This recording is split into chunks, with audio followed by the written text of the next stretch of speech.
ಬ್ಯಾರೇಜಿನ ಇವತ್ತಿಗೆ 3 ದಿವಸ ಆಯ್ತು. 22ನೇ ಗೇಟ್ ಮುರಿದ, ಸಾಕಷ್ಟು ನೀರು ಹೊಂಟದ. ಕನಿಷ್ಠ ಇಲ್ಲಂದ್ರೂ 2 TMC ನೀರು ಹೋಗ್ಯದ. ಮುಂದಿನ ದಿನಮಾನದೊಳಗೆ ಅಥಣಿ ಇರ್ಬೋದು, ರಾಯಬಾಗ್ ಇರ್ಬೋದು, ಅಥವಾ ಜಮಖಂಡಿ, ಬನಟ್ಟಿ, ರಬಕವಿ ಈ ಎಲ್ಲ ಕುಡಿ ನೀರು ಇರ್ಬೋದು, ರೈತರ ಹೊಲಗಳಿಗೆ ನೀರು ಹೋಗ್ತಕ್ಕಂಥ ಈ ನೀರು ಖಾಲಿ ಆಗಲಾಕತ್ತದ.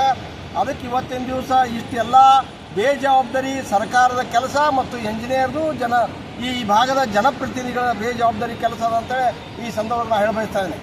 ಇವತ್ತಿನ ದಿವಸ ಎಲ್ಲರ ಗೇಟ್ ಇವತ್ತು ಕುಂಡ್ರಲಿಲ್ಲ ಅಂದ್ರೆ ಈ ರೈತರ ಮತ್ತು ಕುಡಿ ನೀರಿನ ಎಲ್ಲ ತಾಲೂಕುಗಳ ಪರಿಸ್ಥಿತಿ ಭಾಳ ಕಠಿಣ ಆಗ್ತದೆ ಅಂತೇಳಿ ಈ ಸಂದರ್ಭದಲ್ಲಿ ಹೇಳ್ತೀನಿ. ಅದಕ್ಕೆ ಇವತ್ತು ಅಧಿಕಾರಿಗಳು ಯಾವುದೇ ಪರಿಸ್ಥಿತಿ ಒಳಗೆ ಕೆಲಸ ಇವತ್ತು ಮುಗಿಸಿ ಆ ನೀರು ನಿಂದಿರಿಸಬೇಕು.